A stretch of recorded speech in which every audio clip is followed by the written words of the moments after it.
saya cerita banyak kemarin terkait dengan geoportal ya. INA Geoportal itu untuk portal yang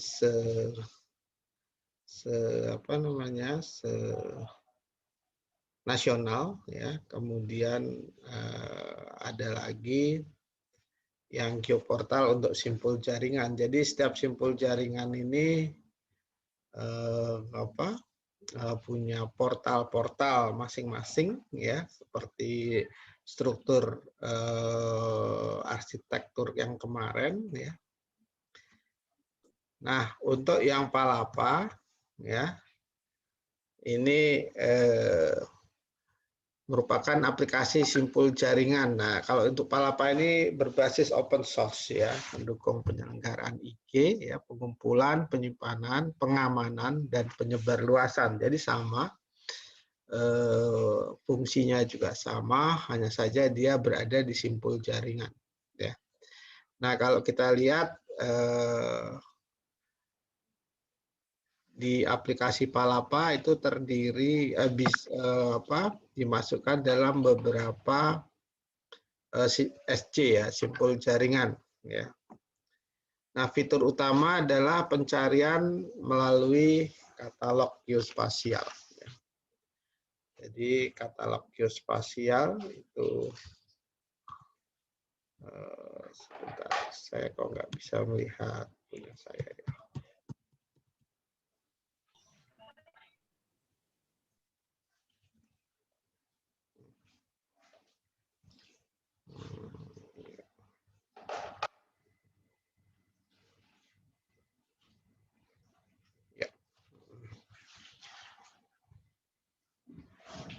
Wah, itu masih berubah.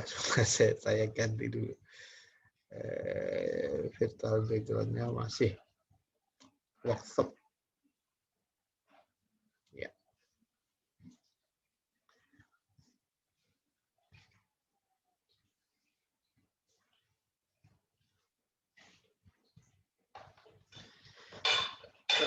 Baik, jadi di sini kita bisa lihat bahwasanya fitur utamanya pencarian melalui katalog geospasial ya, pengelolaan, publikasi dan penyimpanan metadata. Jadi sepertinya kalau kita lihat di Palapa ini mungkin yang paling penting atau yang paling utama adalah keberadaan datanya ya. Apakah data itu tersedia atau enggak, itu yang paling penting sebenarnya ya. Atau ada atau tidak ya. Bisa menjawab itu sudah lumayan itu ya. Kemudian di sana juga dikelola ya metadatanya ya. Kemudian unggah dan unduh ya data geospasial. Jadi kita bisa mengupload ke sana ya dari masing-masing clearing house-nya ya. Kemudian bisa download juga, kemudian penyajian peta yang interaktif ya, bisa menyajikan petanya, kemudian mendukung standar dan terintegrasi dengan INA Geoportal. Jadi Palapa ini walau ada di simpul jaringan, dia terintegrasi dengan INA Geoportal.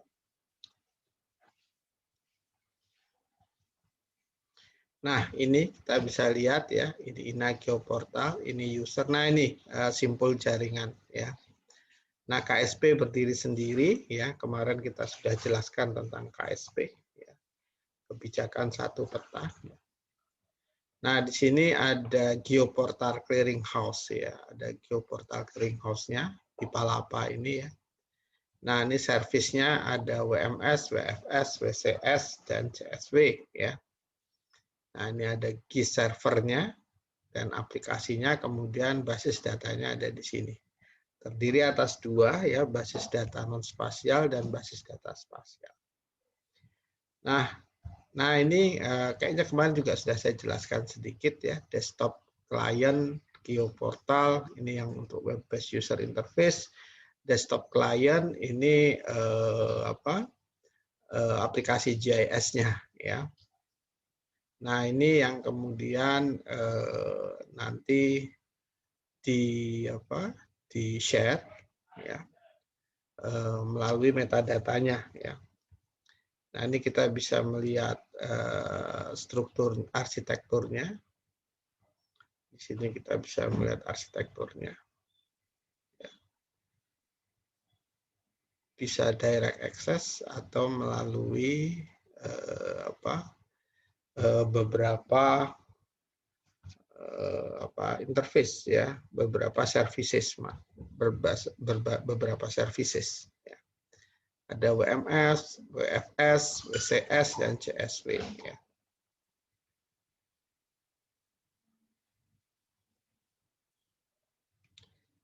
Nah, ini kita bisa lihat ya, metadata, identifikasi informasi, dan sebagainya. Jadinya ini berbagai informasi tentang data yang ada. Ya,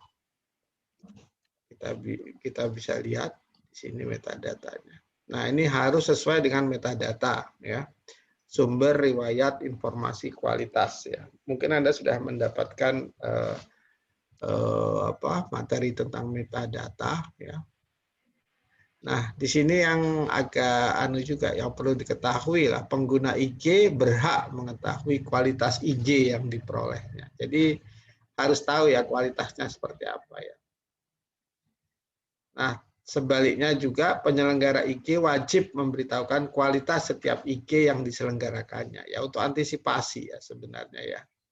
Sehingga kalau nanti ada ketidaksesuaian atau permasalahan di sana, kita bisa melacak sumbernya dari mana gitu ya. Nah, pengguna IG berhak menolak hasil IG yang tidak berkualitas. Ya. Kemudian metadata dan atau riwayat data sebagaimana dimaksud pada ayat 2 dibuat dalam format dan seterusnya. Jadi ini ada terkait dengan undang-undangnya harus sesuai. Ya. Nah, ini standarnya ya, kita bisa lihat ada beberapa SNI yang dipakai ya. Untuk penjaminan kualitas dan evaluasi kualitas atau masuk dalam kategori data quality itu ada di SNI 19158 dan 19157 ya.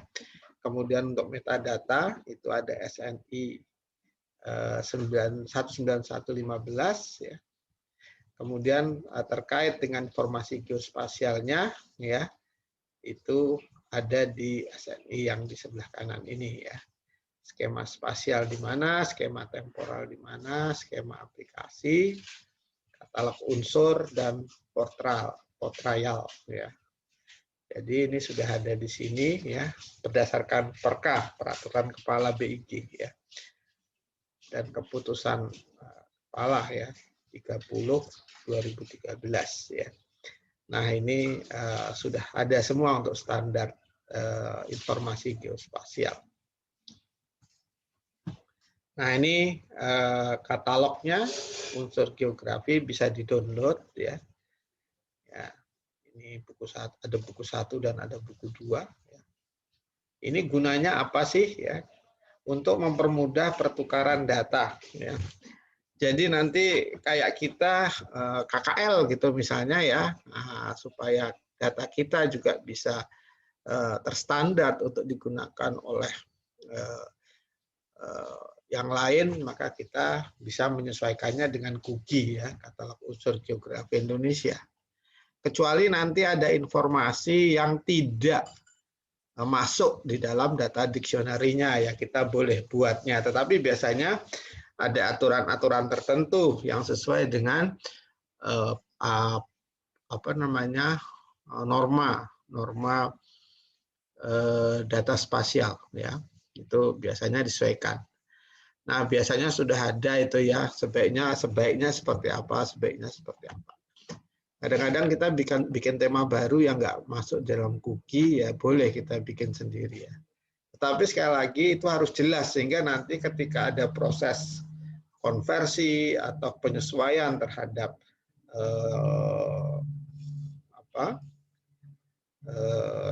unsur yang baru bisa langsung ya. Nah, itu. Jadi KUGI ini adalah sistem yang berisi unsur dan atribut yang dapat digunakan oleh produsen. untuk membangun struktur data geografis. Tujuannya tadi mempermudah pertukaran data dan pemanfaatan, dan pengguna akan dapat menilai kesesuaian data yang tersedia. Makanya di sana juga nanti biasanya ada keterangannya ya. Karena itu sejalan dengan yang saya sampaikan di awal kuliah saya, homogenitas versus heterogenitas ya. Jadi sebenarnya setiap orang itu punya hak untuk membuat datanya sendiri ya. Tapi dengan adanya keterbukaan itu, maka data itu supaya dapat dimanfaatkan, dan maksudnya apa gitu ya. Nah ini ya pengelolaan dataset di Palapa ya, SHP plus metadata, ini yang sering kita lupakan ya, metadata ini ya. Kemudian kita definisikan dan kita produksi ya. Kemudian kita publikasikan melalui GeoServer dan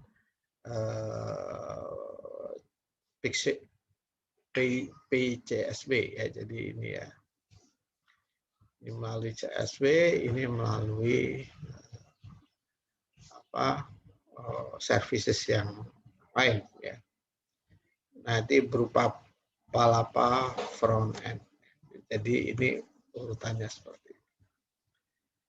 Nah, jumlah total hingga Agustus 2019 ya, kabupaten kota itu sudah 122, kabupaten kota hasil BIMTEK Palkar itu 14, provinsi 18 ya, masih kurang banyak ya. Capaiannya 36,5%. Wah, belum banyak ya. Yang terkoneksi ya, yang terkoneksi ternyata belum banyak. Simpul jaringan virtual, cloud-nya, storage-nya ada 80 GB. Sebenarnya nggak besar juga.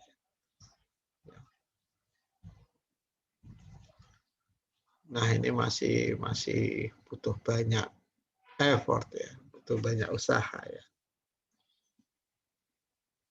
Nah, tata kelolanya ya, data dan informasi geospasial terkait dengan standarisasi, kemudian kepemilikan data dan wali data ya.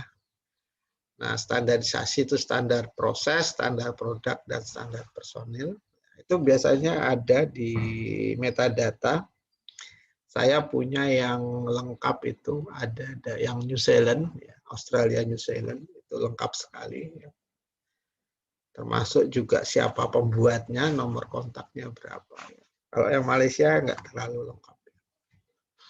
Nah, pemilik data, ya, ada pengumpulan data, pengolahan data, penyajian informasi, dan penggunaan informasi. Di sini Dinas Badan dan Dirjen yang ngurusinya. Kemudian untuk wali data, ini biasanya di koordinator masing-masing ya. Kalau di wilayah biasanya Bapeda ya. Kemudian kalau di kementerian biasanya atau badan itu ada di Pusdatin, ya, Pusat Data dan Informasi, atau di Sekjen ya. Nah, ini ada wali data, siapa yang menyimpannya.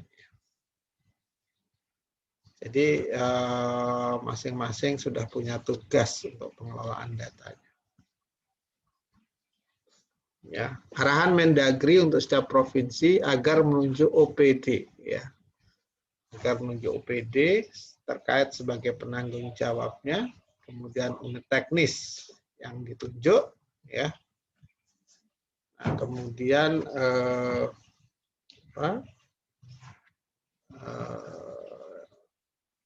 minimal 3 itu ya.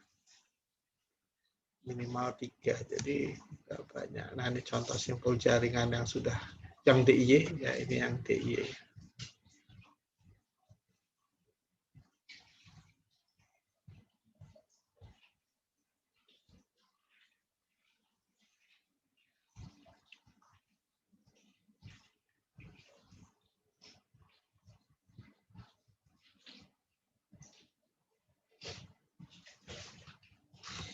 Oke,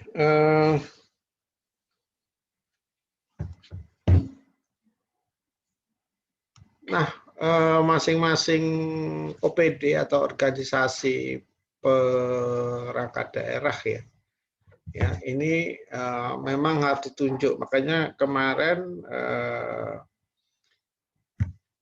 masing-masing daerah harus membuat aturannya, suratnya. Jadi ada kebijakan itu, kebijakan dan aturan itu harus menyertai ya, undang-undang itu harus, undang-undang peraturan itu harus menyertai ini supaya tidak terjadi permasalahan. Penanggung jawabnya siapa, pendanaannya seperti apa, dan seterusnya. Nah ini kita bisa lihat ya, yang geoportal Provinsi Daerah Istimewa Jogja, ada lagi geoportal Kabupaten Ngawi, Sulut, dan seterusnya. Nah, geoportal kebijakan satu peta, ini yang kemarin juga sudah kita bahas ya.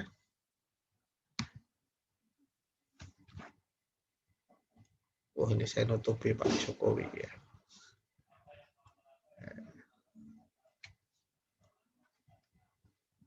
Ini kemarin juga sudah saya bahas ya. Nah, itu juga kebijakan role-nya diunduh, dilihat, tertutup. Jadi ada yang boleh diunduh, ada yang hanya boleh dilihat, dan ada yang tertutup. Ini untuk yang. Nah, ini sudah diatur ya protokol data sharing-nya ya. Sudah 75% capaiannya. Tapi kita belum tahu kualitasnya juga ya. Ini juga memang saya sendiri belum pernah, karena ini aksesnya hanya terbatas pada orang-orang tertentu saja ya. Jadi hanya bupati, kepala daerah dan sekretaris daerah biasanya. Kalau ya Pak Menteri dan anunya ya. Jadi memang. Nah, geoportal KSP itu ada di portal KSP ya. Bisa juga lewat tanah air melalui kebijakan satu peta linknya. Kemudian ada 85 peta tematik ya, dibagi dalam 7 grup. Ya, bisa kita lihat di situ apa saja ya. Batas wilayah ini yang paling utama ya. Yang belum bisa terpenuhi kan desa ya. Perizinan dan pertanahan, perencanaan ruang, kawasan khusus dan transmigrasi, sarana dan prasarana, kehutanan, SDA, dan lingkungan hidup. Ya. Nah, itu aja. Nah, itu juga sudah dijelaskan di sana. Ya.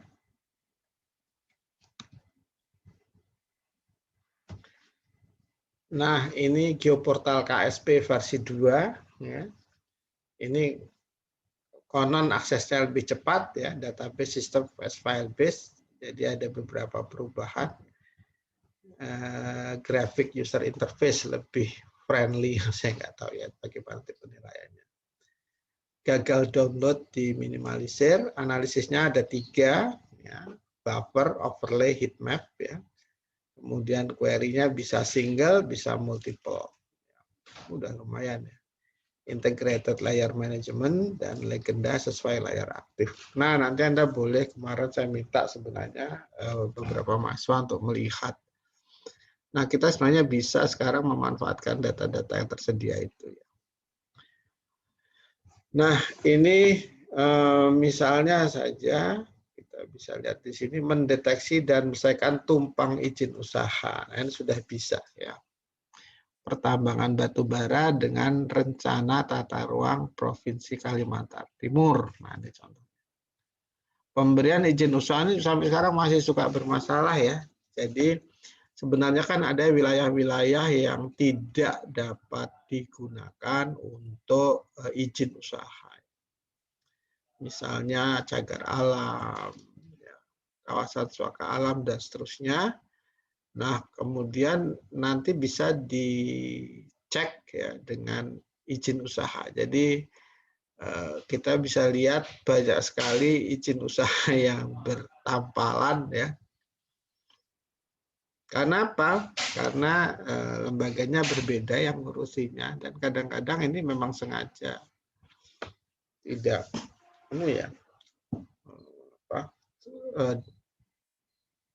kadang-kadang dilihat ya. Nah, sehingga yang terjadi adalah semacam ini ya. Makanya kemudian permasalahan pada kawasan-kawasan hutan yang dilindungi itu berkurang terus nanti ya. Nah, proses pemberian izin usaha pertama dapat dilakukan pada kesempatan dengan syarat. Nah, boleh sih ya. Sebenarnya pertambangan dilakukan pada kawasan hutan, tapi ada syarat-syaratnya. Bukan pertambangan terbuka mendapatkan izin pinjam pakai kawasan. Sebenarnya ketat syaratnya itu. Nah, itu kita bisa lihatlah banyak yang bertumpang tindih ya. Nah, ini juga arsitektur keamanan aliran data dan informasi geospasial ya. Tematik portal KSP. Nah, ini untuk yang KSP kita bisa save file, publishing, ya, Cosmos service dan seterusnya. Nah, ini nanti juga dibatasi. Nah, yang bisa ini adalah ini ya, yang bisa mengakses presiden atau wapres, tim KSP, menteri atau kepala lembaga, gubernur dan bupati. Ini. Ya, jadi yang boleh buka cuma ini dan sekretarisnya, biasanya sekretaris. Nah, tetapi bupati, gubernur, menteri itu bisa memberi mandat kepada walau dengan tanggung jawab dia dapat memberikan mandat kepada orang atau tim tertentu yang menangani di masing-masing kewenangannya ya, di masing-masing organisasi yang di bawah kewenangan. Dia boleh. Jadi ada tetap, tapi harus dibuat surat mandat. Ya karena kalau bupati ya jangan-jangan nanti gaptek atau gimana malah nggak bisa buka ya. Nah, tapi ini belum 100% ya, belum 100% berjalan. Nanti kita bisa lihat tidak semuanya ya, hanya beberapa saja. Nah, ini yang diharapkan nanti bisa diantisipasi lah ke depannya. Semakin diperkenalkanlah bupati-bupati, gubernur, ya, menteri terhadap informasi geospasial.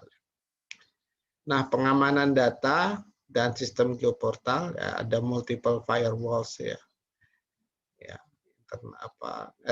external network, klien masuk harus lewat firewall ya. Kemudian masuk di DMS nanti lewat firewall lagi baru internal network ya. Kemudian SSL encryption-nya juga ya harus didefinisikan dulu ya. Cukup ketat sebenarnya. Nah, ini pengamanan dan validasi datanya ya, data zip, dikis, algoritma dan seterusnya ya. Ini sebenarnya hanya untuk menunjukkan bahwasanya keamanannya juga terjaga ya. Keamanannya juga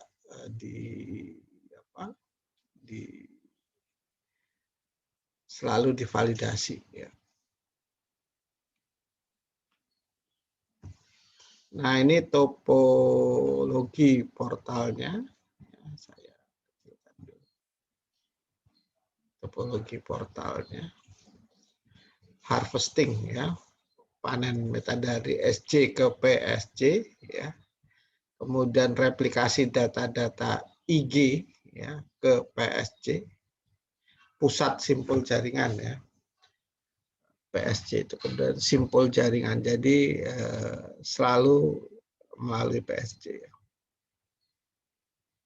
Nah, kemudian mengoptimalkan fungsi geoportal SC, ya. Kemudian wali data TC lebih leluasa mengelola mengupdate data IG. Nah, itu ya. Jadi kita bisa lihat ini adalah topologi portal jaringan informasi geospasial nasional ya. Nah, ini terakhir portal KSP ya. Di sini publikasinya ada di sini nanti.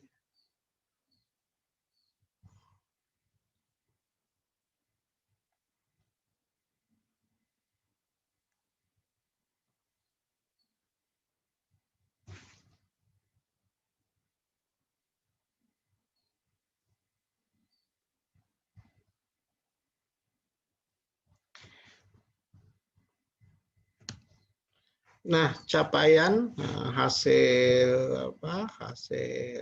kompilasi dan regresi peta tematik kita bisa lihat sekarang bagaimana pencapaiannya semenjak laksanakan capaian kompilasi 99%, 84 dari 85 peta tematik telah terkompilasi. Peta tematik integrasi telah dapat diakses oleh seluruh KLP melalui geoportal kebijakan satu peta yang telah diluncurkan tahun 2018. Ya. Nah itu kita lihat Kalimantan 2016, ya. Untuk Sumatera, Sulawesi, Bali, Nusa Tenggara Barat, Nusa Tenggara Timur itu tahun 2017. Dan yang 2018 itu Jawa dan Papua dan Maluku, ya. Kita bisa lihat di sana.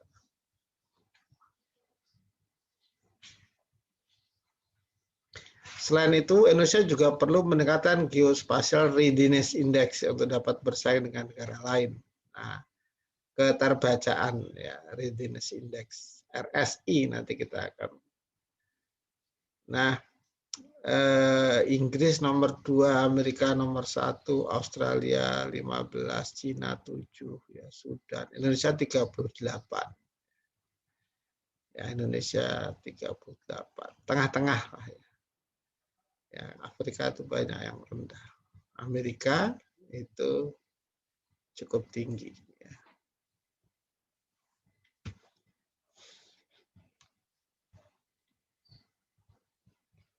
Nah, strategic roadmap percepatan KSP, nah ini ya, penguatan institusi dan kerangka kebijakan menuju Open Geospatial Data Policy, ya, aplikasi cloud computing. Kemudian peluncuran fitur data analitik, ini sudah ya sebenarnya, sebagian sudah dimanfaatkan juga. Kemudian peluncuran peta dasar dan tematik skala besar. Monetisasi produk PKSP. Nah ini ya kita bisa lihat targetnya sampai 2024 ini sudah siap ya. Walaupun sekarang sudah mulai dipakai. Nah penguatannya itu kalau kita lihat ya, pembentukan lembaga, peningkatan SDM, ya, skema insentif ya, juga. Kemudian penetapan klasifikasi akses, sosialisasi dan seterusnya ya. Jadi memang perlu penguatan ya institusi dan kerangka kebijakan ini. Kadang-kadang ya perlu hati-hati juga ya terkait dengan data ini. Nah, kemudian kebijakan satu data ya. Konsep satu data Indonesia, produsen, wali data, pembina data, standar dan metadata. Ya, ya. Satu data Indonesia adalah kebijakan tata kelola data pemerintah untuk menghasilkan data yang akurat, mutakhir, terpadu, dan dapat dipertanggungjawabkan serta mudah diakses dan dibagi pakaikan antar instansi baik pusat maupun daerah melalui pemenuhan standar data, metadata, interoperabilitas data, dan menggunakan kode referensi dan data induk. Nah, kalau kita lihat di sini siapa sih pengguna datanya? Ya, ini hampir semuanya ya. Mudah diakses. Walaupun nanti ada tadi yang kita bisa lihat ya, wewenangnya itu sampai di mana. Pengguna data publik itu bisa perseorangan, bisa kelompok orang, atau badan hukum. Satu standar data, ya, standar yang mengatur metodologi yang meliputi konsep, definisi, cakupan, klasifikasi, ukuran, satuan, dan asumsi. Ya. Jadi standarnya diharapkan satu, kemudian satu metadata baku, ya, kemudian interoperabilitas data. Nah, Ini ada interoperabilitas data. Kemampuan data untuk dipertukarkan atau dibagi pakaikan. Ya, karena setiap orang sebenarnya punya hak lah untuk menggunakan sistemnya masing-masing. Tetapi sebaiknya data itu bisa diinteroperabilitaskan. Supaya apa? Supaya tidak ada yang tidak bermanfaat. Nah, melalui satu metadata, jadi memang urutan ini penting ya. Satu standar data, ya. Ketika itu nanti dikompil, semuanya sudah satu standar. Yang kedua, metadatanya juga. Ya, karena metadata ini, kalau kita lihat tadi kan di simpul jaringan ada katalog unsur, ya, katalog untuk metadata, katalog simpul jaringan. Nah, ini satu metadata baku, ya. Kemudian interoperabilitas data. Nah, 3 ini ya. Prinsipnya seperti itu ya untuk satu data Indonesia ya. Kebijakan satu data Indonesia, ini juga kita bisa lihat kebijakan satu peta, ya, ini juga bisa dipertukarkan.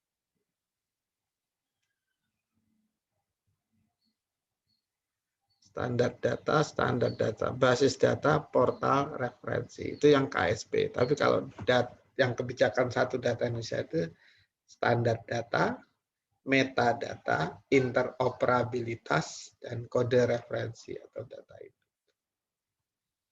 Ya, ini bisa digabung juga ya.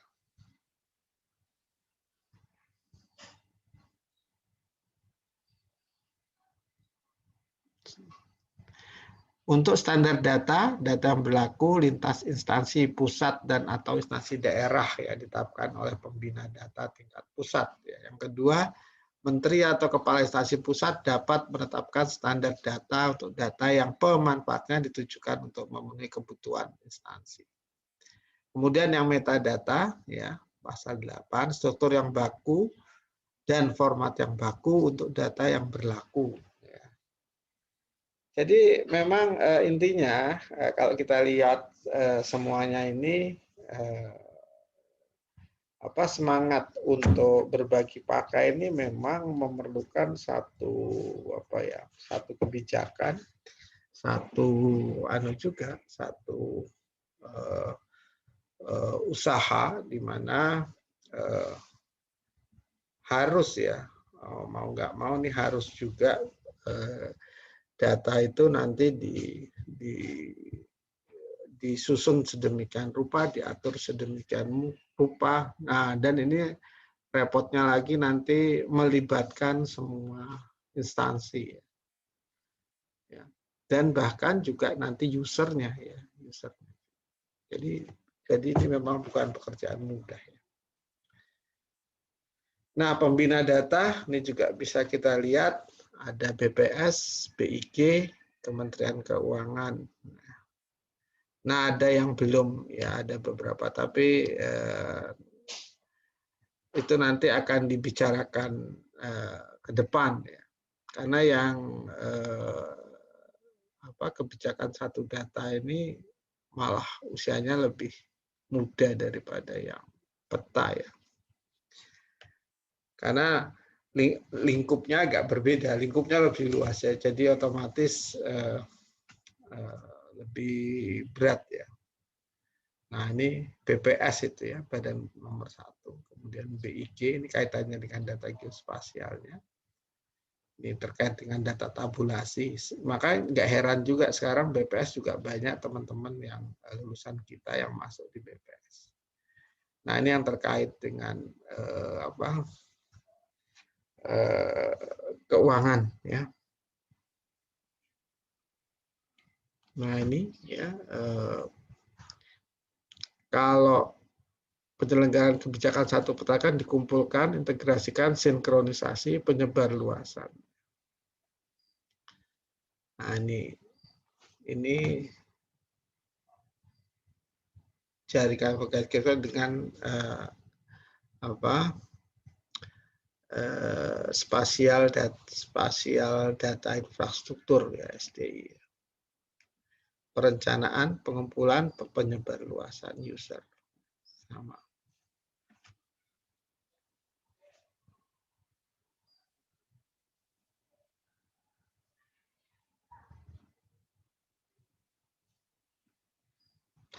Oke, ini sebenarnya ada, tapi ini hampir mirip dengan yang tadi, yang kemarin saya sampaikan. Ini sudah ada di kuliah saya, yang kemarin saya rekam. Nanti Anda boleh membaca, ya. Nah, sekarang saya sebenarnya pengen menjelaskan ada satu lagi. Ini nanti kita teruskan. Ini hampir mirip dengan yang kemarin, ya. Nanti saya berikan juga ke Anda, ya.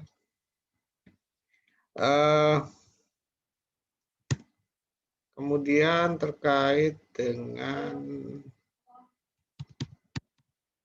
penilaian dan evaluasi, ya, jadi ada beberapa hal yang juga perlu kita pahami di sini.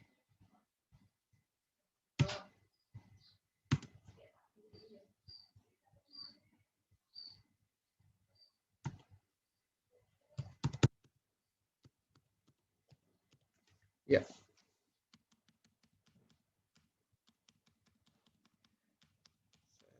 Ini aja yang pengen saya sampaikan. Hanya beberapa ini. Penilaian dan evaluasi, ya, assessment and evaluation sumber daya lagi. Struktur data spasial data infrastruktur, ya, atau IDI atau IDS, infrastruktur data spasial. Kalau diinggriskan saya jadi kebalik, gitu, SDI, ya. Nah, persyaratan pengguna data spasial, ya, beberapa tantangan dalam pengumpulan, penyimpanan dan distribusi mempengaruhi penggunaan data spasial, ya, untuk menganalisis dan menggambarkan hambatan saat ini dalam menggunakan data. Status data spasial untuk pengguna dibahas sesuai dengan teori fungsi data dan teori modern untuk aliran keputusan. Teori ini dikategorikan ke dalam 4 kategori. Jadi memang ada 4 kategori yang nanti kita perlu sebagai perangkat untuk assessment-nya, ya. Ketersediaan, aksesibilitas, penerapan, dan kegunaan. Jadi 4 ini, ya. Ya, ketersediaan, tersedia atau tidak, bisa diakses atau tidak, ya. Bisa dipakai atau tidak, ya, artinya bisa dipakai, tapi nanti kegunaan bukan pakai tapi bermanfaat atau tidak, gitu, ya. Jadi 4 ini, ya. Ya, memang kelas yang paling tinggi adalah benar-benar dapat dimanfaatkan, ya. Ya, kelas yang paling rendah, ya, tersedia aja belum. Nah, ini kan. Nah, ini. Ketersediaan, ya, ketersediaan alamat dengan adanya data spasial. Jadi ada alamatnya, data spasialnya, kemudian data spasialnya ada juga, gitu, ya. Perhatian utama adalah apakah data spasial yang dibutuhkan dapat ditemukan. Jadi apakah nanti, ya, data spasial itu saya belum share, sorry, belum share. Ya, jadi sorry, ini ada tadi tak sampaikan dulu, ya. Ini, ya, 4 ini, ya, persyaratan pengguna data spasial itu ada 4.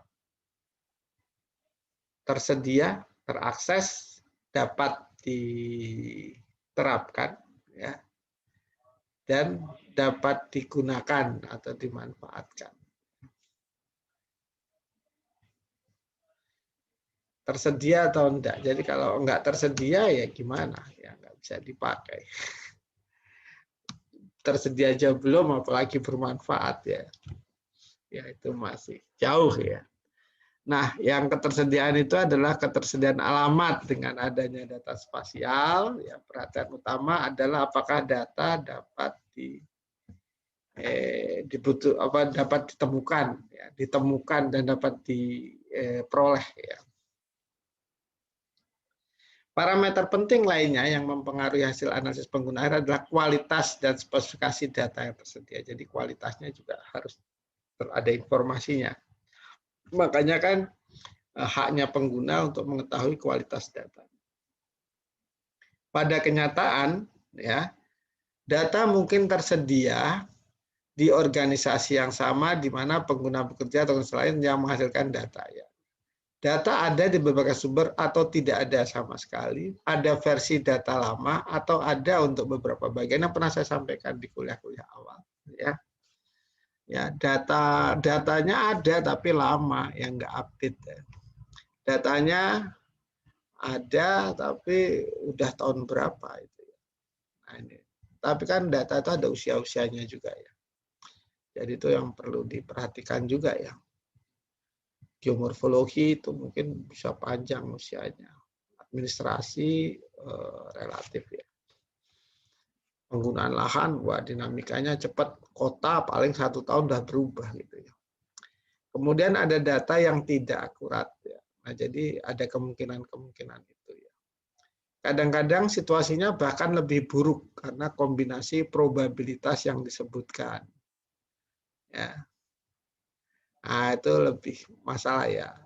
Data ada di berbagai sumber dengan akurasi kurang dan tidak mencakup seluruh wilayah. Jadi kombinasi dari skenario yang mungkin muncul. Kemudian aksesibilitas ya.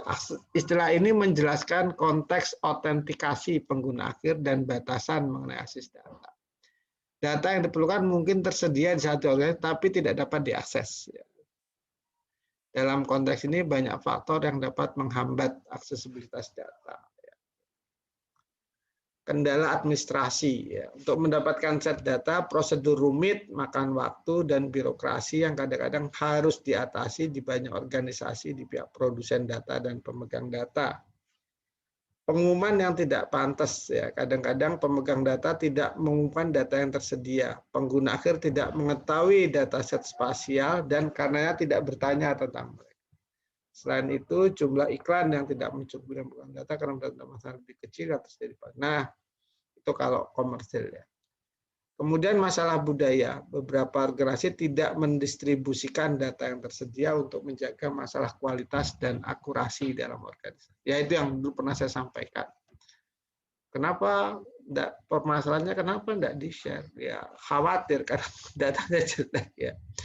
Malu ya. Kemudian beberapa organisasi menyimpan data untuk mempertahankan kekuasaan dalam negosiasi dan diskusi antar organisasi. Nah ini ya. Instansi tertentu dijaga, wah nanti kalau kita share datanya kita udah nggak dibutuhkan lagi, ya bisa saja kan. Nah makanya harus dibenahi juga peraturan hak cipta ya, custodian ya itu siapa. Kemudian keamanan, dalam sejumlah situasi ada batasan untuk merilis data karena penggunaan militer atau ancaman keamanan nasional. Ini masalah keamanan sehingga aksesibilitasnya juga berbeda.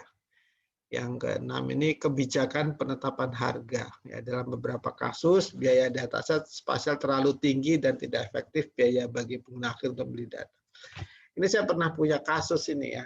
Ini ada cerita sedikit ya. Sebelum adanya KSP, sebelum BIG men-share data. Dulu kan kalau data itu beli ya.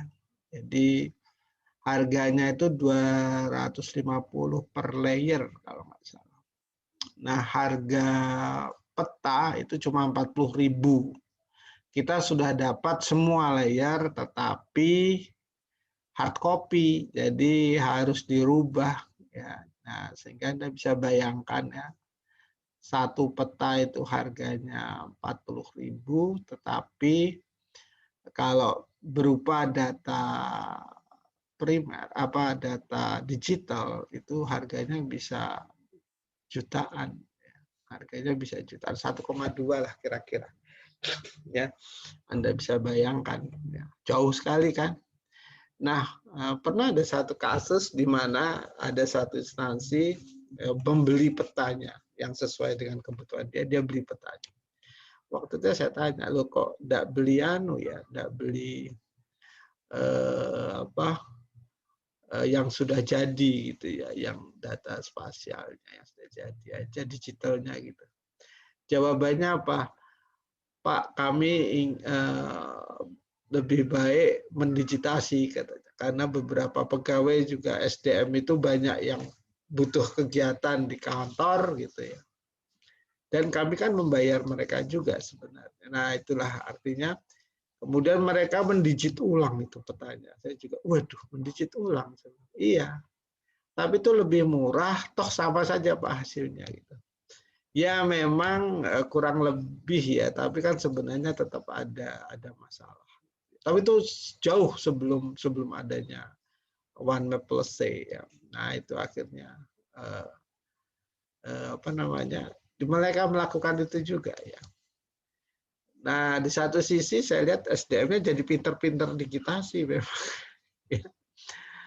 Ya itu. Jadi itulah yang kemudian seharusnya kan lebih baik mereka mendigitasi yang menjadi tupoksi mereka. Tapi karena harganya cukup mahal ya maka kemudian mereka digitasi. Ya tidak salah tetapi juga tidak benar ya. Kurang pas lah ya. Ya karena harganya mahal.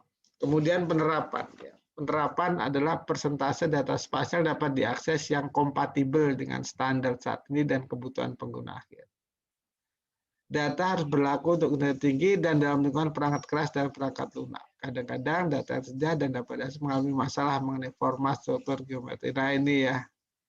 Nah ini harus bisa ya data tersebut kemudian dipakai. Gambarannya tadi kan kita pengen tahu datanya bisa diakses atau enggak. Kalau sudah bisa diakses, oh bisa kita peroleh atau tidak. Oh sudah bisa diakses.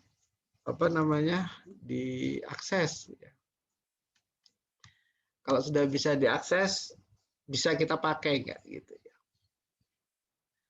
Nah setelah bisa dipakai, datanya yang sebenarnya bermanfaat atau enggak kan gitu rutanya. Ya kalau kita baca di sana, nah di sini sudah terkait dengan hardware dan software yang ada di masing-masing instansi. Ya. Datanya ada. Wah terus bisa diakses bisa. Ya. Begitu sudah bisa di-download, wah formatnya beda, jadi bisa dipakai. Ya sama aja ya, makanya proses konversi. Nah, beberapa parameternya adalah standar dan karakteristik data dan kualitas data. Jadi memang harus sesuai ya. Nah, yang terakhir itu kegunaan ya. Kegunaan mengacu pada jumlah penggunaan dan kualitas penggunaan untuk pengguna akhir ya. Nah, banyak data juga yang tidak digunakan secara efisien itu berarti nilainya rendah ya. Tapi kalau semua data bermanfaat. Nah, disinilah sebenarnya kita nanti dimanapun Anda kerja sebaiknya data yang tersedia itu bisa dipakai untuk apa ya. Nah kemudian kita perkaya ya, jadi fungsi data itu kita perkaya, itu yang perlu didiskusikan juga nanti dalam forum-forum yang ada. Wah kalau penggunaan lahannya klasifikasinya seperti itu tidak berguna bagi kami karena klasifikasi kami seperti ini, karena ini artinya begini, nggak apa-apa, itu silahkan di share ya, diketahui orang banyak sehingga kemudian siapa tahu itu merupakan peta tematik tersendiri atau bisa dikembangkan dari peta tematik yang ada ya. Nah ini ya.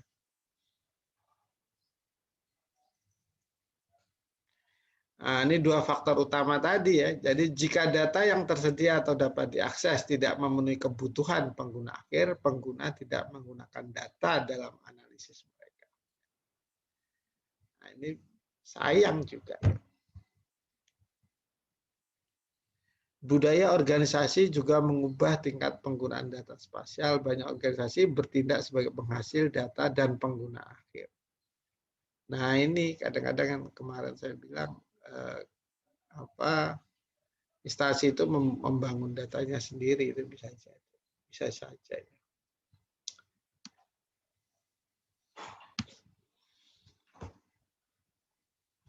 Menurut uraian dan konsep tersebut di atas, 4 hal tadi ya, dalam situasi yang ideal, 100% dari persyaratan data spasial tersedia dapat diakses, dapat diterapkan, dan dapat digunakan untuk pengguna akhir itu 100% dikatakan. Namun, karena keterbatasan dan tantangan lainnya, hanya sebagian kecil dari data yang diperlukan dapat digunakan. Jadi gini ya, gambarannya semacam itu ya, spasial data, available, accessible, applicable, usable. Ya, terakhir ya.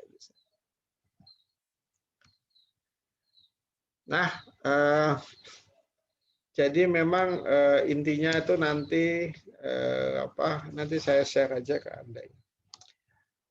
Karena ini waktunya juga sudah habis. Tadi kita banyak dihabiskan dengan masalah si master yang nggak bisa masuk. Nah, jadi memang intinya sebenarnya sih simple sekali ya. Evaluasi tadi hanya ada 4 tadi ya. Makin bisa semua data itu bisa dipakai, ya itu nilainya makin tinggi ya. Tapi kalau datanya sudah dibuat, susah-susah dibuat, tidak dipakai, lah itu kan mubazir lah ya intinya ya. Oke, ini juga ada keterangan yang UMS kemarin. Oke, mungkin itu yang bisa saya sampaikan. Silakan kalau ada yang mau ditanyakan. Ada. Mungkin ada yang belum presensi ya. Ini masih memungkinkan nggak waktunya untuk presensi? Kelihatannya udah nggak bisa ya, nggak apa-apa. Nanti sebagian aja. Nah, saya minta nanti paparan saya kuliah yang minggu kemarin Anda buka, Anda baca, ya, Anda tonton, kemudian Anda bisa belajar dari sana, ya. Kemudian ditambah dengan sekarang, dan nanti ada tambahan lagi ya. Saya sebenarnya masih akan cerita tentang salah satu award ya. Ya, ada salah satu award namanya awardnya itu adalah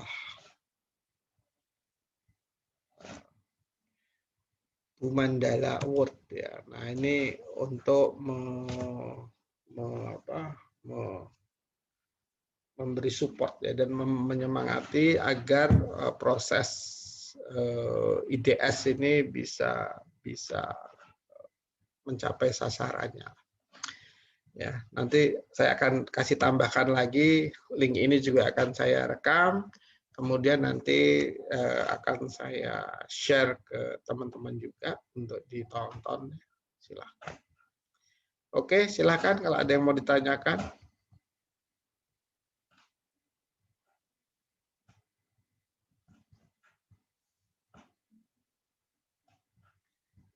Kalau nggak ada, ya nanti saya share linknya ya. Mungkin minggu ini, akhir minggu saya share, kemudian nanti persiapan untuk ujian akhir ya. Ya, karena saya nanti mungkin tidak banyak lah saya ujian akhir. Biasanya saya checkpoint ya, checkpoint nanti silahkan aja. Saya senang sih kalau Anda kerjakan sendiri-sendiri ya, karena bisa sekaligus untuk mengevaluasi. Nah, tapi saya minta Anda tidak hanya mendengarkan apa yang saya sampaikan ini, Anda silahkan buka-buka portal-portal tersebut ya, kemudian Anda lihat ya, Anda bisa mulai ini nggak bisa diakses nih, nah, dan seterusnya ya, misalnya ini harus begini aturan dan seterusnya. Nanti Anda bisa lihat dan berapa jumlahnya, mana saja, dan menurut Anda yang bagus yang mana, alasannya apa, itu silahkan Anda lihat ya. Oke, mungkin itu yang bisa saya sampaikan. Kalau nanti ada mahasiswa yang katakanlah tidak bisa tadi presensi, silahkan aja menggunakan Google ya, menggunakan Google Form ya, untuk Anda isi ya. Terima kasih atas perhatiannya. Semoga bermanfaat. Ya, saya sebenarnya agak sedih juga ini nggak bisa ketemu Anda dalam luring karena memang berbeda ya antara luring dan daring. Tapi kondisi yang masih seperti ini, semoga nanti ini tetap bisa Anda pahami. Syukur-syukur kalau ada Pak ngobrol-ngobrol yuk Pak, itu saya senang ya. Jadi itu yang pernah disampaikan Prof. Tanto juga, iklim akademik ya, di mana mahasiswa dan dosen itu bisa ngobrol-ngobrol, buat forum aja nggak apa ngobrol-ngobrol terkait dengan bidang ilmu ini. Karena ternyata seperti yang saya sampaikan nanti di sana kan peluangnya besar juga untuk lomba, untuk skripsi, untuk riset dan sebagainya. Moga-moga ini bermanfaat. Oke. Terima kasih. Saya akhiri. Assalamualaikum warahmatullahi wabarakatuh. Waalaikumsalam warahmatullahi wabarakatuh. Terima kasih banyak Pak Barandi. Ya, sama-sama. Terima kasih, Pak. Ya, terima kasih. Alhamdulillah. Terima kasih.